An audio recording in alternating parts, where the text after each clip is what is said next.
अगर आप भी चाहते हैं कि एसएस फिल्म्स मोतिहारी के ऑडियो वीडियो सबसे पहले आप तक पहुंचे, तो इस चैनल को सब्सक्राइब करें और साथ ही बेल आइकन को दबाना ना भूलें। Presented by SS Films Motihari. Music by Saurabh Iswari. Hello hello ठीक। अब भैया थोड़ा आवाज बढ़ाइएगा। जी हाँ मेरे दोस्तों, हर साल के होली के भांति इस होली में भी किसी का रंगदारी नहीं चलेगा।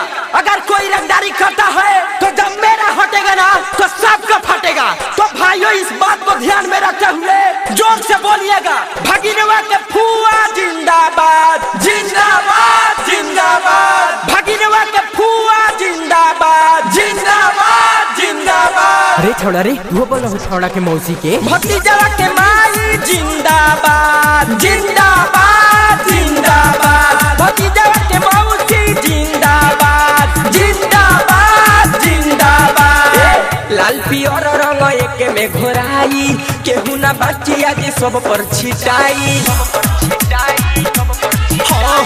लाल पियर रंग एक में घोराई, केहू ना बाची आज सब पर छिटाई।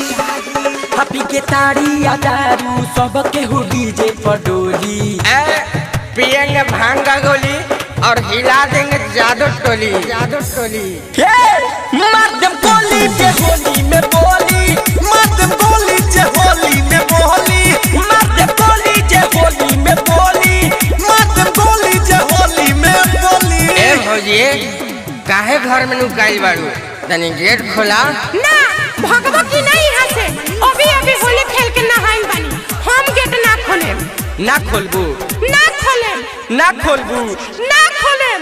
ना खोलू तो तारा दुआरिये पर हक दे। Saurabh digital recording studio Motihari. एक बात सुन, घर हवे जिला मोतिहारी, करिले हमारा गदारी, होली हथीरे हक गाड़ी, लगी ठोकर पड़ जाई भारी, लगी ठोकर पड़ जाई भारी। सुन ना घर होवे जिला मोतिहारी, करिले हमर रंगदारी, होली में धीरे हाथ गाड़ी, नहीं तो पड़ जाए भारी।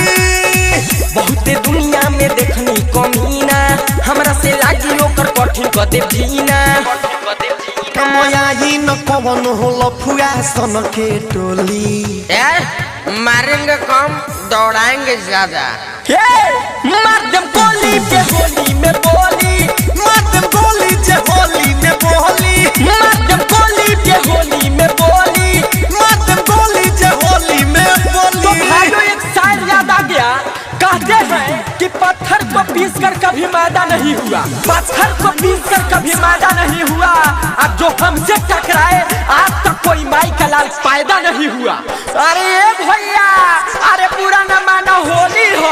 Saurabh digital recording studio Motihari. Ratnesh Ratan के बाजी गाना, चोली न कवनो बहाना, सौरभ सवरिया के आगे बनी न कवनो सयाना। रे टाइगर खुद के बाजी गाना, चोली न कवनो बहाना, सौरभ सवरिया के आगे बनी न कवनो सयाना। बबलू विजेंद्र या फैशन फिरोज हो, होली खेलल जाला नहीं रोजे रोज हो। आ कहे बिरजेश बिहारी, फाड़ दे हम भौजी के चोली। ये तो बाप दिल में सारा था, तो चोली में लगावे दे ना गारा